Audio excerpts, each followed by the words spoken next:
Hello বন্ধুরা, তোমরা সবাই কেমন আছো? আশা করি ভালোই আছো। আমিও ভালো আছি। তো এবার আমি বিছানাটাকে ঝেড়ে নেব। বাসন মাজা, কাপড় কাচা এগুলো সবই হয়ে গেছে, যেহেতু সকালবেলা জেঠিমা এসেছিলো। তো ও সব করে দিয়ে গেছে।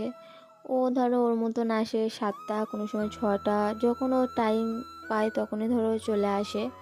মানে ওর যখন যেটা সুবিধা হয় তখনই এসে ও সব কাজ করে দিয়ে চলে যায়। ওর মতন কাজ হয়ে যায়, ও চলে যায়।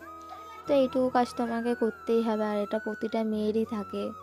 তো মানে ঘর গোছানো বলো, ঘর, তারপরে তোমার বিছানা ঝাড়া, এগুলো তো ধরো আর বাইরের লোক এসে করে দেবে না, এগুলো নিজেদেরকেই করতে হবে। তার জন্য আমিও বিছানাটা ভালো করে প্রথমে ঝেড়ে নিচ্ছি। ঝেড়ে নেওয়ার পর আমি বালিশগুলোকে সব এক এক করে তুলে নেব, ভালো করে দিয়ে যেখানে যেমন থাকে তো আমি সেখানে তেমন চলো রেখে দিই বালিশগুলো।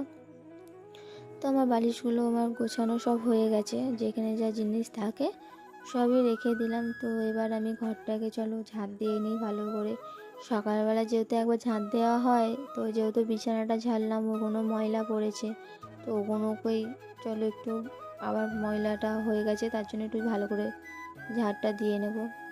তো আমার ঝাঁটটা এই দিকটা দিয়ে দিচ্ছি ভালো করে। তো দেখছি ভালোই ময়লা বেরিয়েছে, সকালবেলা একবার ঝাঁট দেওয়া হয়েছে, তাও একবার এখন দিচ্ছি, তো দেখছি বিরাটই ময়লা রয়েছে। তো কী করবো, ছোটো ছেলের ঘর, ময়লা তো হবেই। তো আমার ঝাঁটটা দেওয়া প্রায় হয়ে গেছে। তো হয়ে যাওয়ার পর আমি একটু এই বাইরেটাই সামনেটুকুনি একটুখানি কি দিয়ে দেবো, বেশি দেবো না, যেহেতু খুব রোদ্দুর। তো ওর জন্য রোদ্দুরে তো ধর বেশি দিতে পারবো না, তাই এইটুকুই আমি ঝাঁট দিয়ে দিলাম। আর ওইগুলো বাদ বাকি বিকালবেলায় দেওয়া যাবে। তো এবার চলো আমি চান করে আসি, তারপরে আবার দেখা হচ্ছে। তো আমার চান হয়ে গেছে। তো চলো এবার একটু রেডি সেডি হয়ে নিই, একটু সাজুগুজু করে নিই, না সাজুগুজু করলে তো ভালো লাগবে না দেখতে। তো আমি মুখে ভালো করে প্রথমে আমি ক্রিমটা মেখে নিচ্ছি। তো প্রথমে আমি ভালো করে ক্রিমটা মেখে নিলাম।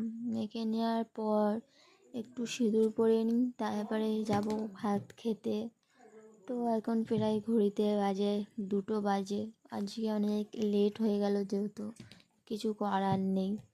তো চলো আজকে দেখাই আমি কি রান্না করেছি। আজকে বেশি কিছু তেমন রান্না করিনি। তো প্রথমেই আছে ভাত, তারপরে আছে আলু ভাজা, তারপরে রয়েছে এটা হলো ডাল, আর রয়েছে এটা আলু পোস্ত। ব্যাস, আজকে বেশি কিছু রান্না করিনি, আর গরমে বেশি হাবিজাবি খেতেও ভালোও লাগে না। তো আমি ভাতটা খেয়ে নিই, তারপরে আবার নেক্সট ভিডিওতে তোমাদের সাথে দেখা হবে। Bye bye.